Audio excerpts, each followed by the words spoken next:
Hi hello ಎಲ್ರಿಗೂ ನಮಸ್ಕಾರ. Welcome back to ಹನ್ವಿಕಾ ಪ್ರಪಂಚ. ಎಲ್ಲರೂ ಹೇಗಿದ್ದೀರಾ? ಚೆನ್ನಾಗಿದ್ದೀರಾ ಅಂತ ಭಾವಿಸ್ತೀನಿ. ನಾವಿವತ್ತು ಚುಂಚನಕಟ್ಟೆ ಜಾತ್ರೆಗೆ ಅಂತ ಹೋಗ್ತಾ ಇದ್ದೀವಿ. ನಾನು, ನನ್ನ ಹಸ್ಬೆಂಡು ಮತ್ತು ನನ್ನ ಅತ್ತಿಗೆ ಮಗಳು ಬಂದಿದ್ಲು, ಅವಳನ್ನು ಕರ್ಕೊಂಡು ಜೊತೇಲಿ ಹೋಗ್ತಾ ಇದ್ದೀವಿ. ಸೊ ಇವತ್ತು ಜಾತ್ರೆ, ತೇರು ಎಳೀತಾರೆ ಚುಂಚನಕಟ್ಟೆಯಲ್ಲಿ. ಜಾತ್ರೆ ಒಳಗಡೆ ಬಂದ್ವಿ. ಸೊ ಬರ್ತಿದ್ದಾಗೇ ರೋಡ್ ಸೈಡಲ್ಲಿ ಇಟ್ಟಿದ್ದನ್ನು ನೋಡಿ ಗೋಬಿ ಪಾನಿಪುರಿ ಎಲ್ಲ ನೋಡಿ ಬಾಯಿ ನೀರು ಬಂದ್ಬಿಡ್ತು. ಸೊ ಅದಕ್ಕೋಸ್ಕರ ಹಾಗೆ ತಿನ್ಕೊಂಡು ಆಮೇಲೆ ಹೊರಟ್ವಿ. ತೇರು ಆಲ್ರೆಡಿ ಎಳ್ದಾಗಿತ್ತು. ಸೊ ಅದಕ್ಕೋಸ್ಕರ ಹಾಗೆ ಬಾಳೆಹಣ್ಣು ಜವನ ತೊಗೊಂಡ್ವಿ.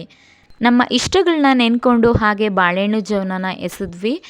ಸೊ ದೇವಸ್ಥಾನ ಸುತ್ತಲೂ ತುಂಬ ಜನ ಜಾಸ್ತಿ ಇದ್ದರು.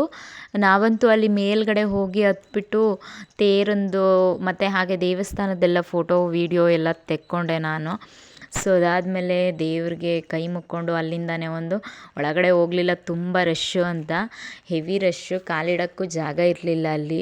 ಸೊ ಅದಕ್ಕೆ ಹಾಗೆ ದೂರದಿಂದ ಕೈ ಮುಕ್ಕೊಂಡು ಆಚೆಯಿಂದನೇ ಜಾತ್ರೆ ಎಲ್ಲ ಸುತ್ತಾಡಿಕೊಂಡು.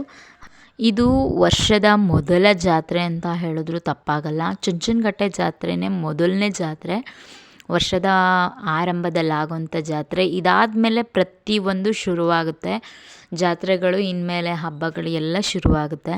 ಆಂಜನೇಯ ಸ್ವಾಮಿ ಹತ್ರ ಬಂದ್ವಿ. ಸೊ ಅಲ್ಲೊಂದೆರಡು ಫೋಟೋಸು ವೀಡಿಯೋಸು ತೆಕ್ಕೊಂಡು ಹಾಗೆ ನಮ್ಮ ಪಕ್ಕದ ಮನೆಯವರು ಫ್ರೆಂಡ್ಸ್ ಸಿಕ್ಕಿದ್ರು. ಸೊ ಅವ್ರ ಜೊತೆ ನಾವು ಐಸ್ ಕ್ರೀಮ್ ತೊಗೊಂಡು ತಿನ್ಕೊಂಡು, ಅದಾದಮೇಲೆ ಕಬ್ಬಿನ ಜ್ಯೂಸ್ ತೊಗೊಂಡು ಕುಡ್ಕೊಂಡು ಹಾಗೆ ಮನೆ ಕಡೆಗೆ ಹೊರಟ್ವಿ.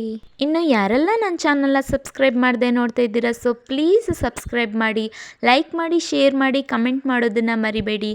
ಇಲ್ಲಿಗೆ ನನ್ನ ವ್ಲಾಗ್ನ ಮುಗಿಸ್ತಾ ಇದ್ದೀನಿ. ಮತ್ತೆ ನೆಕ್ಸ್ಟ್ ವ್ಲಾಗಲ್ಲಿ ಸಿಗ್ತೀನಿ. ಓಕೆ ಫ್ರೆಂಡ್ಸ್, ಬಾಯ್.